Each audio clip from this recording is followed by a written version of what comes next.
انسان کی فطرت ہے کہ اسے جس کام سے منع کیا جائے وہی کرتا ہے، اور مجھے بھی اس بارے میں اچھی طرح سے پتا تھا، لیکن مجھے یہ نہیں پتا تھا کہ اس کی وجہ سے میری اپنی زندگی میں ایسا موڑ آ جائے گا کہ میں خود حیران رہ جاؤں گی۔ مجھے اس بات کو سنجیدگی سے لینا چاہیے تھا۔ وہ میرے سامنے بیٹھی تھی اور اب اس نے میرے سامنے ایک سوال رکھا تھا جس کا جواب میرے پاس نہیں تھا، لیکن مجھے جواب دینا تھا کہ یہ میری زندگی کا سوال بن گیا تھا۔ اور وہاں کچھ ایسا ہوا کہ میرے قدموں تلے سے زمین نکل گئی۔ میں نے ابھی اپنی پڑھائی مکمل کی تھی اور اب میں ایک نفسیات دان بن چکی تھی، یعنی کہ میں نے نفسیات میں ڈگری لی تھی اور میں ایسے لوگوں کا علاج کرنے والی تھی جو لوگ جرم کرتے ہیں۔ مجھے ایک کتاب لکھنی تھی جو اسی موضوعات پر تھی کہ وہ عورت جو ایک ماں ہے، ایک بہن ہے، ایک بیوی ہے، وہ ایک مجرم کیسے بن جاتی ہے۔ اسی لیے مختلف جیلوں میں جا کے مختلف عورتوں کے انٹرویو لینے تھے۔ مجھے اس کام سے منع کیا گیا تھا، پر میں کچھ ایسا ہی کرنا چاہتی تھی۔ میں ابھی تک 3 عورتوں سے مل چکی تھی اور سچ کہوں تو میری نفسیات تباہ ہو کر رہ گئی تھی، کیونکہ ان 3 عورتوں نے عجیب و غریب قسم کے جرم کیے تھے اور میں حیران تھی کہ وہ اس مقام پر کیسے پہنچ گئی۔ ایک عورت تو ایسی تھی جسے اپنے کیے پر بالکل بھی کوئی شرمندگی نہیں تھی۔ اس نے مجھے اپنی کہانی ہنس کر سنائی اور کہا کہ جو میں نے کیا بالکل ٹھیک کیا ہے، اور اگر باہر نکل گئی تو دوبارہ سے یہی سب کچھ کروں گی۔ ایک عورت نے کہا کہ اس پر الزام لگایا گیا ہے، لیکن مجھے اس کے مجرم ہونے کے ثبوت ملے تھے اور وہ میرے سامنے اس طرح سے پیش آ رہی تھی کہ جیسے اس نے کچھ کیا ہی نہیں ہے۔ اور تیسری عورت نے بھی جرم کیا تھا، لیکن مجبوری میں، پر جرم تو جرم ہوتا ہے جس کی سزا ضرور ملتی ہے۔ اور پھر میری ملاقات ایک ایسی قیدی سے ہوئی جس سے ملنے سے سب لوگ مجھے روک رہے تھے۔ جب بھی میں کسی پولیس اسٹیشن میں جاتی تھی اور میں کہتی تھی کہ اس کام سے آئی ہوں، تو وہ میرے سامنے 10 فائل رکھ دیتے تھے جس میں ان مجرم عورتوں کے بارے میں لکھا ہوتا تھا، اور مجھے یقین ہے کہ وہ سب سے کم خطرناک عورتوں کی فائل ہی میرے سامنے رکھتے تھے، کیونکہ میری طرح کے یہاں اور بھی لوگ آتے رہتے تھے اور ہم ان کے سامنے تو چھوٹے بچے ہی تھے۔ آخر ہماری عمر ہی کیا تھی، ابھی ہم نے اپنی پڑھائی مکمل کی تھی اور جو ہم کر رہے تھے یہ بھی تو ہماری پڑھائی کا حصہ تھا۔ جب میں اس پولیس اسٹیشن میں گئی تو میرے سامنے 10 کی جگہ 11 فائلز رکھی گئی تھی۔ شاید وہ بھی میرے سامنے 10 فائل ہی رکھنا چاہتے تھے، لیکن غلطی سے ایک فائل زیادہ آ گئی تھی، اور عجیب بات تھی کہ جو فائل زیادہ آ گئی تھی وہی فائل مجھے اپنی طرف مائل کر گئی تھی۔ اس عورت کا نام شگفتہ تھا اور میں اس سے ملنا چاہتی تھی۔ جب میں نے سپرنٹینڈنٹ سے کہا کہ مجھے اس مجرم سے ملنا ہے تو انہوں نے کہا کہ اس کی فائل یہاں پر کہاں سے آ گئی، آپ کو اس سے ملنے کی کوئی ضرورت نہیں ہے۔ میں نے کہا کہ نہیں، مجھے اسی سے ملنا ہے، اور میرے پاس کمشنر صاحب کا لکھا ہوا خط بھی ہے کہ میں جس بھی مجرم سے کہوں گی آپ مجھے ملنے دیں گے، آپ مجھے روک نہیں سکتے۔ میں نے یہ بات بہت جلدی کر دی تھی کیونکہ ان کا رویہ ایسا ہی تھا کہ وہ انکار کرنے والی ہیں، اور ایسے لوگوں کے ساتھ اسی طرح سے پیش آنا پڑتا ہے، کیونکہ اس فیلڈ میں رہ کے لوگ بہت زیادہ سخت ہو جاتے ہیں اور سیدھی بات سیدھے طریقے سے بول دیتے ہیں۔ انہوں نے کہا کہ ٹھیک ہے، لیکن اپنی ذمہ داری پر جاری ہو، اگر کچھ ہو گیا تو ہمیں نہ کہنا کہ یہ مجرم نہ صرف خطرناک مجرم ہے بلکہ یہ دماغی مریض بھی ہے۔ میں نے کہا کہ میں بھی صرف ایک اسٹوڈنٹ نہیں بلکہ دماغ کی ڈاکٹر بھی ہوں، مجھے کوئی مسئلہ نہیں ہوگا۔ میں نے ان کو باقاعدہ لکھ کے دے دیا کہ اگر میرے ساتھ کچھ بھی برا ہوا تو اس کی ذمہ دار میں خود ہوں گی، اور لکھتے ہوئے مجھے تھوڑا ڈر بھی لگ رہا تھا کہ ایسی بھی کیا بات ہے، لیکن اب تو میں نے پنگا لے لیا تھا تو اب مجھے آگے ہی جانا تھا۔ اب تو بات میری عزت اور بہادری پر آ گئی تھی۔ انہوں نے مجھے اس کی جیل میں بھیج دیا اور کہا کہ تمہارے پاس 2 گھنٹے کا وقت ہے، اس سے زیادہ نہیں۔ ویسے تو اتنا وقت نہیں دیا جاتا، لیکن یہ اس طرح کا کام تھا، اسی لیے اتنا وقت دینے کی اجازت تھی۔ میں اندر چلی گئی۔ اندر کافی اندھیرا تھا۔ جیل کی کوٹری تو میں پہلے بھی دیکھ چکی تھی، اس میں کوئی نئی بات نہیں تھی، لیکن جب اس عورت کو دیکھا تو میں حیران رہ گئی۔ اس کی عمر 30 سال ہوگی، وہ حد سے زیادہ خوبصورت تھی، لیکن اس کی خوبصورتی کو بیماری کا گرہن لگ چکا تھا۔ ایسا لگتا تھا کہ وہ بہت زیادہ بیمار رہی ہے۔ ابھی بھی اتنی خوبصورت لگ رہی تھی تو پھر تب کیسی لگتی ہوگی جب اس پر جوانی آئی ہوگی۔ میں ایک عورت ہو کر بھی اسے دیکھتی ہی رہ گئی۔ اس کی فائل میں اس کے بارے میں جو لکھا تھا اسی نے مجھے اس کی طرف مائل کر دیا تھا۔ اس نے کہا کہ آپ کون ہیں؟ میں نے کہا کہ میں ایک اسٹوڈنٹ ہوں اور اپنے بارے میں تعارف کروایا، اور یہ بھی کہا کہ اس کی کہانی جاننا چاہتی ہوں۔ اس نے کہا کہ میری کہانی جاننے کے لیے تو آج تک یہاں کوئی نہیں آیا۔ میں نے کہا کہ وہ مجھے بھی یہاں نہیں آنے دے رہے تھے اور کہتے تھے کہ بہت احتیاط کرنی ہوگی۔ مجھے دیکھنے میں یہ عورت بالکل ہی بے ضرر لگ رہی تھی۔ مجھے ایسا نہیں لگ رہا تھا کہ یہ ایسا کچھ کر سکتی ہے جس سے مجھے یا کسی اور کو نقصان پہنچ سکتا ہے۔ لیکن اگلے ہی پل وہ بہت تیزی سے میرے پاس آئی اور میرے دونوں ہاتھ پکڑ لیے۔ وہ میری آنکھوں میں دیکھ رہی تھی اور میری تو جیسے روح ہی فنا ہو گئی تھی۔ مجھے لگا کہ اب یہ مجھے اٹھا کر زمین پر دے مارے گی یا پھر مجھے اتنی زور سے دھکے دے گی کہ میرا سر پھٹ جائے گا۔ اس نے میری آنکھوں میں دیکھا اور کہا کہ سچ میں کہانی سننا چاہتی ہو؟ میرے پاس ہاں کہنے کے علاوہ اور کوئی راستہ نہیں تھا۔ اس نے کہا کہ کیا میری کہانی برداشت کر پاؤ گی؟ میں نے کہا کہ ہاں۔ مجھے ابھی بھی ڈر لگ رہا تھا اور بہت زیادہ ڈر لگ رہا تھا۔ اس نے اچانک سے مجھے چھوڑ دیا تو میری جان میں جان آئی۔ وہ مجھ سے دور رہ گئی۔ اس نے مجھے بیٹھنے کا اشارہ کیا اور وہ خود بھی اپنے بستر پر بیٹھ گئی۔ ظاہر ہے یہاں پر بیٹھنے کے لیے اور کوئی جگہ تو تھی نہیں۔ میں بھی اس کے بستر کے دوسرے کنارے پر بیٹھ گئی اور میں نے کہا کہ مجھے اپنی کہانی سناؤ۔ میرے پاس ایک چھوٹا سا ٹیپ ریکارڈر بھی تھا جس میں کہانی کو ریکارڈ کر لیا کرتی تھی، کیونکہ پوری کہانی تو یاد نہیں رہتی تھی۔ یہ ریکارڈنگ میں اپنے فون میں بھی کر سکتی تھی، لیکن اس کام کے لیے میں نے ٹیپ ریکارڈر ہی رکھا ہوا تھا تاکہ ڈیٹا ادھر سے ادھر نہ ہو جائے۔ کبھی کبھی پرانے طریقے ہی صحیح رہتے ہیں۔ اس کی فائل میں اس کا جرم لکھا تھا اور یہ بھی لکھا تھا کہ وہ 12 بچوں کی ماں ہے۔ اسی بات نے مجھے اس کی طرف مائل کیا تھا کہ ایک عورت جس کے 12 بچے ہیں وہ اس طرح کا جرم کیوں کرے گی؟ اگر کسی عورت کے 2 بچے بھی ہوں تو ایسا کرنے سے پہلے اپنے بچوں کے بارے میں سوچے گی۔ اس نے اپنے بارے میں تھوڑا بہت بتایا تو میرے سے بھی پوچھنے لگی کہ تم یہ کام کیوں کرتی ہو؟ میں نے کہا کہ شوق ہے مجھے۔ اس نے کہا کہ ہم جیسے لوگوں کی مدد کرنے کے لیے اس طرف آئی ہو؟ تو میں نے کہا کہ آپ یہی سمجھ لیں۔ کہنے لگی کہ بڑی ہونہار ہو، تمہارے ماں باپ تم پر ضرور فخر کرتے ہوں گے، اولاد کے لیے ہی تو انسان جیتا ہے۔ میں نے کہا کہ آپ بھی تو اپنی اولاد کے لیے جی سکتی تھی، پھر آپ نے اپنی اولاد کی فکر کیے بغیر یہ سب کچھ کیوں کر ڈالا؟ اس بات پر اس نے مجھے حیران ہو کر دیکھا اور کہا کہ کہیں تم نے وہ فائل تو نہیں پڑھی جس میں میرا تعارف لکھا گیا ہے؟ میں نے کہا کہ وہی پڑھی ہے۔ اس بات پر وہ ہنسنے لگی۔ اس کی مسکراہٹ میں بھی بہت زیادہ درد تھا۔ اس نے کہا کہ پھر تو تمہیں اپنی کہانی سنانی ہی پڑے گی۔ اس کی فائل میں یہ لکھا تھا کہ اس نے اپنے ہی شوہر کو بہت زیادہ بے دردی سے مار ڈالا تھا، اور اتنی بے دردی سے مارا تھا کہ سارے محلے والوں کے لیے یہ منظر دیکھنا ناقابل برداشت ہو گیا تھا، جبکہ سب کا کہنا تھا کہ اس کا شوہر اسے سر آنکھوں پر بٹھا کر رکھتا تھا۔ وہ ایک امیر آدمی تھا اور ہمیشہ اس کا بہت خیال رکھتا تھا۔ محلے والوں کے بیان میں بھی یہ لکھا تھا کہ یہ لوگ ہمیشہ باہر آتے جاتے تھے، ہزاروں لاکھوں روپے کی شاپنگ کرتے تھے، ان کا بڑا سا گھر تھا، وہ اس کے ناز نخرے اٹھاتا تھا، ان کے گھر میں ہمیشہ ہی عید تہوار کا دن ہوتا تھا۔ بس ایک ہی مسئلہ تھا کہ وہ آدمی عمر میں تھوڑا بڑا تھا اور یہ ایک جوان لڑکی تھی، لیکن یہ اس کے ساتھ ہمیشہ خوش نظر آتی تھی۔ پھر بھی اس نے اس کے ساتھ اتنا برا کیا ہے۔ اس کے علاوہ یہ بھی لکھا تھا کہ وہ ایک اچھا آدمی تھا اور آج تک اس نے کوئی بھی الٹا سیدھا کام نہیں کیا تھا۔ سارے محلے والے اس کی ایمانداری اور کردار کی گواہی دینے کو تیار تھے۔ اسی لیے اس عورت کو فوراً ہی عمر قید کی سزا دی گئی اور جیل میں بھیج دیا گیا۔ اور عجیب بات تو یہ تھی کہ یہ سب کچھ کرنے کے بعد اس نے اپنے حق میں کوئی بات بھی نہیں کی تھی، اپنی صفائی میں کچھ نہیں کہا، اور تو اور اس نے کوئی وجہ بھی نہیں بتائی تھی۔ اسی لیے اس کو سزا بہت جلدی ہو گئی تھی۔ اور آج اس نے یہ بھی کہا کہ میں اپنی کہانی سب سے پہلے تمہیں سنانے والی ہوں، تم اس کا کیا کرو گی یہ تمہیں ہی پتا، لیکن میں ایک دفعہ تو یہ بتانا چاہوں گی کہ آخر میں نے یہ سب کچھ کیوں کیا۔ جیل جب میں آئی تو میری عمر صرف 18 سال تھی اور ابھی میں 33 سال کی ہوں۔ میں حیران تھی کہ 18 سال کی عمر میں اس نے اتنا زیادہ بڑا جرم کیا، اور وہ بھی اتنے عجیب طریقے سے۔ اس نے کہا کہ ہاں میں نے یہی کیا، وہ کوئی اچھا انسان نہیں تھا، وہ میرا رشتہ لے کر نہیں گیا تھا بلکہ اس نے مجھے اغوا کیا تھا، دھوکہ دیا تھا۔ میرا باپ اس کے گھر میں ڈرائیور تھا اور میرے ماں باپ مجھے پڑھانا چاہتے تھے لیکن غریب تھے۔ اس نے میری تعلیم کا خرچ کیا اور مجھے پڑھائی کروائی۔ میں تو ہمیشہ اسے اسی طرح دیکھتی تھی جیسے میں اپنے باپ کو دیکھا کرتی تھی، کیونکہ وہ میری باپ کی عمر کا تھا، لیکن مجھے کیا پتا تھا کہ اس کی نظر مجھ پر تھی۔ جب اس نے میرے باپ سے میرے رشتے کی بات کی تو میرے بابا نے صاف انکار کر دیا اور کہا کہ ایسا نہیں ہو سکتا، لڑکی بہت چھوٹی ہے اور میری ایک ہی بیٹی ہے، میں اسے پڑھا لکھا کر کچھ بنانا چاہتا ہوں۔ اس نے کہا کہ تو اسے پڑھانے کی ہمت بھی نہیں رکھتا تھا، میں نے ہی اس کی پڑھائی کروائی ہے، اور اب تو اسے میرے حوالے نہیں کرنا چاہتا، تو ٹھیک ہے، لیکن جو تو کر رہا ہے وہ غلط ہے۔ ہم کو لگا کہ اس نے یہ بات ختم کر دی ہے، لیکن ایسا نہیں ہوا تھا، کیونکہ اگلے دن میرے ماں باپ اس دنیا میں نہیں تھے۔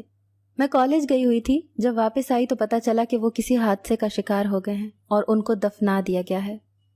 اور جاتے جاتے وہ یہ کہہ گئے ہیں کہ میں اس شیخ زید نامی آدمی سے شادی کر لوں۔ میں حیران تھی کہ وہ ایسا کیسے کر سکتے تھے، لیکن ان کی آخری خواہش سمجھ کر مجھے شیخ زید کے ساتھ نکاح میں باندھ دیا گیا۔ جب میں اس کے ساتھ رشتے میں آ گئی تو مجھے پتہ چلا کہ وہ نہ صرف ضدی، اصول پرست، غصے والا انسان ہے، بلکہ وہ انسان نہیں جانور تھا۔ اس کے ساتھ میری زندگی بہت بری تھی۔ وہ دنیا والوں کے سامنے مجھے خوش رہنے پر مجبور کرتا تھا کہ جیسے سب کچھ ٹھیک ہے، لیکن اس کے بعد اس گھر میں میرے ساتھ کیا ہوتا تھا یہ صرف میں ہی جانتی تھی۔ اسی لیے ایک دن میری برداشت ختم ہو گئی اور میں نے وہی کیا جو مجھے کرنا چاہیے تھا، کیونکہ میں یہ نہیں چاہتی تھی کہ جو میرے ساتھ ہوا وہ کسی اور کے ساتھ ہو، کیونکہ مجھ سے پہلے بھی اس کی زندگی میں مجھ جیسی بہت سی لڑکیاں آ چکی تھیں اور میں نہیں چاہتی تھی کہ کسی اور کی زندگی برباد ہو جائے۔ شگفتہ نے کہا کہ وہ اس آدمی کے ساتھ صرف 1 ہی سال رہی ہے۔ میں نے کہا کہ پھر آپ نے اتنے سارے بچے کیسے پیدا کر لیے، کیونکہ اس فائل میں تو یہی لکھا ہے کہ اس نے 12 بچے پیدا کیے ہیں۔ اس بات پر وہ ہنسنے لگی اور اس نے کہا کہ اس انسان کے ساتھ میں 1 بچہ بھی پیدا نہ کرتی، اس لیے نہیں کیونکہ ماں نہیں بننا چاہتی تھی، بلکہ اس لیے کیونکہ میں کسی بچے کو اس جیسا باپ نہیں دینا چاہتی تھی۔ میں اس بات پر حیران تھی کیونکہ اگر وہ اس آدمی کے ساتھ 1 سال رہی تھی تو پھر 12 بچے کس کے تھے؟ کیا اس نے کسی اور کے ساتھ 12 بچے پیدا کیے تھے؟ اور اس کا کہنا تھا کہ وہ 1 سال ہی رہی تھی، تو 1 سال میں یہ ممکن نہیں تھا۔ ویسے تو دنیا میں ایسی عورتیں بھی ہوتی ہیں جو کہ ایک ساتھ 18 بچے بھی پیدا کر لیتی ہیں، لیکن ایسی بات نہیں لگ رہی تھی۔ وہ تھوڑی دیر خاموش ہو گئی اور کچھ بول نہیں رہی تھی۔ میں نے کہا کہ اس فائل میں کوئی جھوٹ کیوں لکھے گا اور تمہارے خلاف جھوٹ کیوں لکھے گا؟ اس نے کہا کہ وہاں پر جھوٹ لکھا ہوا ہے۔ لیکن پولیس والوں کی اس کے ساتھ بھلا کیا دشمنی ہو سکتی تھی؟ اس جیل میں تو کافی سارے قیدی تھے، تو کیا پولیس کی صرف اسی کے ساتھ دشمنی تھی؟ جب کوئی انسان کسی مجرم سے بات کرتا ہے تو وہ یہی سوچتا ہے کہ شاید یہ بے قصور ہے، اور جو جیل میں بیٹھا ہے اس کو دیکھ کر آپ کے اندر ہمدردی پیدا ہو جاتی ہے۔ اس عورت نے جو کہانی مجھے سنائی اس کے مطابق تو یہی مظلوم تھی، لیکن پھر بھی مجھے ہر طرح سے سوچنا چاہیے تھا۔ پولیس اس کے خلاف جان بوجھ کر ایسی بات کیوں لکھے گی، جبکہ اس کا کہنا تھا کہ وہ ایک غریب ماں باپ کی بیٹی تھی اور پولیس کی اس کے ماں باپ سے بھی کوئی دشمنی نہیں ہو سکتی تھی، کیونکہ وہ اس دنیا میں نہیں تھے، اور جس کو اس نے جان سے مار ڈالا وہ بھی اس کے خلاف کچھ نہیں کر سکتا، کیونکہ وہ تو اس دنیا سے چلا گیا تھا نا، نہ ہی اس کا کوئی رشتہ دار تھا جس نے اس کے خلاف کچھ کروایا تھا۔ اس کو سزا اسی لیے ہوئی تھی کیونکہ اس نے اپنا جرم قبول کیا تھا۔ اگر یہ چاہتی تو یہ بھاگ بھی سکتی تھی، لیکن اس نے ایسا نہیں کیا تھا۔ اس سوال کا جواب اس نے یہ دیا کہ میں نے کسی کو جان سے مارا تھا، اسی لیے مجھے سزا ملنی چاہیے تھی، نہیں تو میں خود ہی پاگل ہو جاتی، اسی لیے جو ٹھیک تھا میں نے وہی کیا۔ میں نے کہا کہ پھر وہ 12 بچے کس کے تھے؟ تو اس سوال کے جواب میں اس نے جواب دیا جس کو سن کر میرے قدموں تلے سے زمین نکل گئی۔ اس نے کہا کہ اس فائل میں جھوٹ لکھا ہے کہ وہ 12 بچے میرے شوہر سے پیدا ہوئے تھے، لیکن وہ 12 بچے میرے ہی تھے۔ میں حیران تھی کہ ایک طرف تو کہہ رہی ہے کہ اپنے شوہر سے بچے پیدا نہیں کیے اور کسی کے ساتھ کوئی غلط تعلق بھی نہیں رکھا، اور دوسری طرف یہ بھی کہہ رہی ہے کہ وہ بچے میرے ہی تھے۔ آخر اس کی کون سی بات ٹھیک ہے اور کون سی غلط؟ لیکن اس کے بعد اس نے مجھے کچھ ایسا بتایا کہ میں واقعی حیران رہ گئی۔ اس نے کہا کہ میں جب جیل میں آئی تو یہاں ایک سپرنٹینڈنٹ تھی جو اب اس دنیا میں نہیں ہے۔ اس کا نام نجمہ تھا اور جیل کی ساری عورتیں اس سے بہت زیادہ ڈرتی تھیں۔ جب اس نے مجھے دیکھا تو میں نے اسے بتا دیا کہ میں اس کے قابو میں آنے والی نہیں ہوں، میں بے شک یہاں پر مجرم ہوں لیکن اس کی غلامی نہیں کرنے والی۔ اس نے کہا کہ اپنے ہی شوہر کو جان سے مار دینے والی عورت کی میں بڑی خلاف ہوں، کیونکہ شوہر کا بڑا مقام ہوتا ہے، اور تو نے اتنی گھٹیا حرکت کی ہے اور تو یہاں آئی ہے، تو نے بالکل بھی اچھا نہیں کیا۔ وہ مجھ سے بہت زیادہ کام کرواتی تھی، ایسے کام مجھے دے دیتی تھی جو 3-4 عورتیں ایک ساتھ کرتی ہیں، لیکن وہ مجھ اکیلی کے حوالے کر دیتی تھی اور کہتی تھی کہ وقت پر کام ختم ہونے چاہیے، جبکہ یہ سب مشکل تھا، پھر بھی میں وقت پر کام ختم کر دیتی تھی۔ جب اسے میرے خلاف بولنے کے لیے کوئی بات نہیں ملتی تو اسے اور بھی زیادہ غصہ آتا تھا۔ وہ کبھی میرا نام نہیں لیتی تھی، مجھے کہتی تھی اے حسن پری ادھر آ۔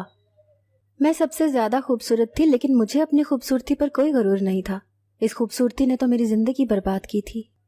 ایک رات کو وہ اچانک سے میری کوٹھری میں آ گئی۔ میرے ساتھ ایک عورت بھی تھی جو اس کے آنے پر بالکل بھی نہیں چونکی اور چپ کر کے سو رہی تھی، جبکہ وہ ہماری آوازیں سن رہی تھی۔ اس نے مجھے کہا کہ میں اس کے ساتھ چلوں۔ میں نے کہا مجھے کہاں لے کر جا رہی ہو؟ وہ کچھ نہیں بولی، پر تھوڑی دیر کے بعد مجھے ایک آفس جیسی جگہ میں لے آئی جہاں پر پہلے سے ایک آدمی بیٹھا تھا۔ اس نے مجھے دیکھا تو وہ بہت خوش ہوا۔ یہ سمجھ نہیں آ رہی تھی یہاں پر کیا ہو رہا ہے۔ میں وہاں سے جانے لگی تو اس نے میرا ہاتھ پکڑ لیا اور کہا کہ تجھے اسی کے ساتھ جانا ہوگا۔ میں نہیں سمجھی کہ مجھے اس آدمی کے ساتھ کہاں جانا ہوگا۔ جیل کے مجرموں کو بھلا جیل سے نکلنے کے لیے کون چھوڑتا ہے؟ پر وہ مجھے چھوڑ کے چلی گئی اور وہ آدمی مجھے اپنے ساتھ لے گیا۔ پر میں یہ جان کر حیران تھی کہ وہ مجھے جیل سے زیادہ دور لے کر نہیں گیا تھا۔ صبح مجھے واپس چھوڑ دیا گیا تھا، لیکن میں پہلے جیسی بالکل بھی نہیں رہی تھی۔ میرے ساتھ بہت بڑا ظلم ہوا تھا۔ یہ عورت اسی جیل میں رہ کر عورتوں کو سپلائی کرنے کا کام کرتی تھی، اور مجھ سے پہلے نہ جانے کتنی لڑکیوں کے ساتھ یہ سب کچھ ہو چکا تھا، اور اب میرے ساتھ ہونے لگا تھا۔ اسی لیے وہ مجھے کب سے اپنے قابو میں کرنا چاہتی تھی تاکہ میرے سے یہ کام آسانی سے کروا سکے اور میری مرضی سے کروا سکے۔ میں اس بات پر بھی حیران تھی کہ کچھ عورتیں یہ کام اپنی مرضی سے بھی کرتی تھیں اور ان کو پیسے بھی ملتے تھے۔ ان کا کہنا تھا کہ جب ہماری سزا ختم ہو جائے گی تو جب ہم باہر جائیں گے تو ہمارے پاس کچھ پیسے تو ہوں گے، نہیں تو پھر سے باہر جا کر بھی یہی کام کرنے پڑیں گے۔ وہ مجھے بھی پیسے دینا چاہتی تھی اور میرے سرہانے پیسے رکھ کر چلی جاتی تھی۔ میرے ساتھ یہی سب کچھ ہونے لگا اور اسی طرح میرے بچے پیدا ہونے لگے۔ اس فائل کے اندر جھوٹ لکھا ہے۔ وہ بچے میرے ہیں اور میں نے اسی جیل میں رہ کر پیدا کیے ہیں، پہلے سے پیدا نہیں کیے تھے۔ وہ سب اس لیے لکھا گیا ہے کہ کوئی مجھ پر رحم نہ کرے۔ میں یہ سن کر حیران رہ گئی تھی کہ اس جیل کے اندر یہ سب کچھ بھی ہوتا تھا۔ میں نے کہا کہ کیا ہم اس کے خلاف کچھ کر نہیں سکتے؟ کیا تم نے کچھ کرنے کی کوشش نہیں کی؟ اس نے کہا کہ میں اس کے خلاف کیا کرتی، ساری جیل کے لوگ اس سے ڈرتے تھے اور وہ یہاں پر ہی رہتی تھی، اور پھر میں تو پہلے سے ہی جیل میں تھی، میں کیا کر سکتی تھی؟ یہ سب کچھ ہوتا رہا۔ میں نے کہا کہ وہ عورت کہاں ہے؟ کیا اس نے نوکری چھوڑ دی ہے؟ کیونکہ جس سپرنٹینڈنٹ نے مجھے اندر بھیجا تھا اس کا نام نجمہ نہیں تھا، اور وہ اتنی بری بھی نہیں لگ رہی تھی، اس کا اخلاق قدرے بہتر تھا۔ اس نے کہا کہ وہ نجمہ اس دنیا میں نہیں ہے۔ ایک دن اسی جیل کی ایک عورت نے تنگ آ کر اس کی جان لے لی، جس کو پہلے سے ہی پھانسی کی سزا ہو چکی تھی، اسی لیے کوئی اور اس کا کیا بگاڑ سکتا تھا۔ وہ ہم سب کی جان بچا کر چلی گئی اور یہ سب کچھ ختم ہو گیا۔ میں نے واقعی 12 بچے پیدا کیے ہیں۔ اس نے سر جھکا لیا۔ میں اسے دیکھ کر حیران تھی۔ میں اس کے کندھے پر ہاتھ رکھنا چاہتی تھی، اس کے ہاتھ پر ہاتھ رکھ کر اسے تسلی دینا چاہتی تھی، لیکن میرے اندر ہمت نہیں ہو رہی تھی۔ میں کیا تسلی دے سکتی تھی اس کو؟ ایسی زندگی کے بعد کوئی آپ کو کس طرح تسلی دے سکتا ہے؟ کن الفاظ میں تسلی دے سکتا ہے کہ سب کچھ ٹھیک ہو جائے گا؟ وہ جیل میں بیٹھی تھی، میں اسے کیسے کہہ سکتی تھی کہ سب کچھ ٹھیک ہو جائے گا؟ لیکن ایک سوال ایسا تھا جو میرے دل میں تھا، اور شاید وہ بھی اس کا جواب دینا چاہتی تھی، لیکن مجھ سے پوچھنے کی ہمت نہیں ہو رہی تھی۔ اس نے کہا کہ مجھے پتا ہے تم کیا جاننا چاہتی ہو۔ میں نے کہا کہ ہاں، میں جاننا چاہتی ہوں کہ وہ 12 بچے کہاں ہیں، کیونکہ وہ بچے وہاں پر نہیں تھے، اور اس بات کو بھی کافی عرصہ ہو گیا تھا۔ میں اس سے یہ بات پوچھنا چاہ رہی تھی، لیکن مجھ میں ہمت نہیں ہو رہی تھی، کیونکہ مجھے پتا تھا کہ جواب اسی طرح کا ملے گا جو شاید برداشت سے باہر ہوگا۔ اس نے کہا کہ تمہیں یہاں پر بچے نظر تو نہیں آ رہے ہیں نا؟ اس کا مطلب ہے کہ بچے یہاں پر نہیں ہیں۔ میں نے کہا کہ یہاں پر نہیں ہیں تو کہاں ہیں؟ اس نے کہا کہ نجمہ میرے بچوں کو بھی بیچ دیا کرتی تھی، ایسے لوگوں کو جن کے پاس بچے نہیں ہوتے تھے۔ اس نے میرے 12 کے 12 بچے بیچ دیے۔ میں یہ سن کر حیران رہ گئی اور میرا دل بیٹھ گیا۔ میں نے کہا کہ کیا تمہیں پتا ہے کہ وہ بچے کہاں ہیں؟ اس نے کہا کہ مجھے بالکل بھی نہیں پتا، مجھے صرف ایک بیٹی کے بارے میں پتا ہے، کیونکہ جس عورت کو اس نے دی تھی وہ مجھ سے ملنے کے لیے آئی تھی۔ میں اس کی شکل تو پہچانتی ہوں، لیکن وہ کہاں رہتی ہے، کون ہے، اس کا نام کیا ہے، یہ مجھے نہیں پتا۔ اس کے ساتھ کتنا ظلم کیا گیا تھا، وہ رو رو کے چلانے لگی تھی۔ اس کی کہانی سن کر میری آنکھوں میں بھی آنسو آ گئے تھے۔ میں کچھ نہیں کر سکتی تھی، شکریہ بول کر وہاں سے چلی گئی۔ اسے تسلی بھی دیتی تو کیا؟ میں نے اس سے کہا کہ تم فکر نہیں کرو، تو اس نے کہا کہ فکر کرنے کے لیے میرے پاس ہے ہی کیا؟ میں نے کہا کہ سب کچھ ٹھیک ہو جائے گا۔ اس نے کہا کہ اب ٹھیک ہونے کے لیے کچھ بچا ہی نہیں ہے۔ میں وہاں سے نکلی تو میرا دل بھاری تھا۔ میری کتاب مکمل ہو گئی اور میرا جو بھی کام تھا وہ ہو چکا تھا۔ میں کامیاب ہو گئی تھی، لیکن آج بھی میرے دل میں شگفتہ کی یاد آ جاتی ہے۔ مجھے سمجھ نہیں آ رہی تھی کہ اس کی مدد کرنے کے لیے کیا کروں۔ میں ادھر ادھر سے پتہ کرتی رہی کہ کسی طرح شگفتہ کو نکالا جا سکتا ہے یا نہیں۔ اس کے خاندان والا کوئی نہیں تھا، اور اب اس کے شوہر کا بھی کوئی خاندان والا نہیں تھا جن سے معافی نامہ لکھوایا جا سکتا۔ پھر مجھے ایک آدمی ملا، لیکن اس نے بھی انکار کر دیا۔ کچھ لوگ ایسے ہوتے ہیں جو ثواب کی خاطر قیدیوں کو جیل سے نکلواتے ہیں۔ ایسے قیدی ہیں جن کا کوئی بھی نہیں ہوتا، ان کو وہ صدقے کے طور پر جیل سے نکلوا لیا کرتے ہیں۔ میں بھی ایسے ہی کسی آدمی کو ڈھونڈ رہی تھی اور مجھے ایک شخص مل بھی گیا۔ لیکن اس نے انکار کر دیا۔ اس نے کہا کہ اس لڑکی نے اپنے شوہر کی جان لے لی ہے، اس لیے میں اس کے لیے کچھ نہیں کرنا چاہتا۔ میری محنت بھی بیکار ہو گئی اور اچھی نیت کا بھی کوئی فائدہ نہیں ہوا۔ سچ کہوں تو شگفتہ کے معاملے پر میں نے امید چھوڑ دی تھی اور مجھے لگتا تھا کہ میں اس کے لیے کچھ نہیں کر پاؤں گی۔ میں پورے دل سے اس کے لیے کچھ کرنا چاہتی تھی، ہمیشہ اس کے بارے میں سوچتی رہتی تھی، خدا سے بھی سوال کرتی تھی کہ کسی کے ساتھ اتنا برا ہو جائے پھر بھی اسے انصاف نہ ملے، یہ کس طرح کا انصاف ہے؟ کیا اس کو کبھی بھی سکون نہیں ملے گا؟ اس کی ساری زندگی برباد ہو گئی، اس کے بچے بھی اس سے لے لیے گئے ہیں، اب کیا وہ جیل میں ہی مر جائے گی؟ اگر ایسا ہو گیا تو اس کا ذمہ دار کون ہوگا؟ کس کو آخرت میں سزا ملے گی؟ اور کیا باقی لوگوں سے یہ سوال نہیں ہوگا کہ انہوں نے اس عورت کی مدد کرنے کے لیے کچھ کیوں نہیں کیا؟ دن اسی طرح گزرنے لگے اور میری شادی ہو گئی، لیکن قسمت سے میری شادی جس انسان سے ہوئی وہ کوئی ایسا ویسا انسان نہیں تھا، بلکہ ایک بہت ہی بڑے وزیر کا بیٹا تھا، اور ان کے لیے کسی بھی قیدی کو جیل سے نکلوانا کوئی مشکل کام نہیں تھا۔ میرے شوہر نے مجھے کہا کہ مجھے کیا تحفہ چاہیے، تو میں نے کہا کہ ایک عورت کو جیل سے نکلوانا چاہتی ہوں۔ شاید یہ بھی شگفتہ کی قسمت تھی، لیکن وہی بات کہ اس کے پاس رہ کیا گیا تھا، لیکن وہ جیل سے باہر آ گئی اور میں نے اسے اپنے ہی گھر میں رکھ لیا۔ آج وہ میرے ہی گھر میں رہتی ہے اور میرا گھر سنبھالنے میں میری مدد کرتی ہے۔ اللہ نے مجھے بیٹا دیا ہے جو پورا دن شگفتہ کے پاس ہوتا ہے اور وہی اس کا خیال رکھتی ہے۔ میں اس کے لیے اتنا ہی کر سکتی تھی۔ آج بھی وہ روتی رہتی ہے، اس کی آنکھوں میں آنسو دیکھ کر میں بھی دکھی ہو جاتی ہوں، لیکن پھر بھی کوشش کرتی ہوں کہ بس کسی طرح وہ خوش رہے۔ میرے بیٹے کا بہت زیادہ خیال رکھتی ہے، شاید اتنا خیال میں خود بھی نہ رکھ پاتی۔